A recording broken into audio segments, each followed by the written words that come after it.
ಗುಡಿಸಲೇ ಆಗಲಿ ಅರಮನೆಯಾಗಲಿ ಆಟವೇ ನಿಲ್ಲದು, ಎಂದು ಆಟ ನಿಲ್ಲದು. ಹಿರಿಯರೇ ಇರಲಿ ಕಿರಿಯರೇ ಬರಲಿ ಭೇದವೇ ತೋರದು, ಎಂದು ಭೇದ ತೋರದು.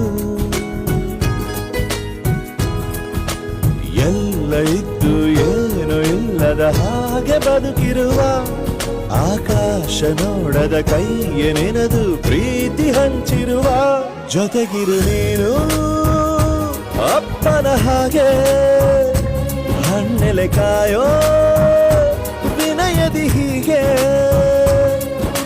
ನಿನ್ನನು ಪಡೆದ ನಾವು ಪುನೀತ, ಬಾಳು ನಗು ನಗುತ್ತಾ ಬೊಂಬೆ ಹೇಳುತ್ತೈತೆ ಮತ್ತೆ ಹೇಳುತ್ತೈತೆ, ನೀನೇ ರಾಜಕುಮಾರ.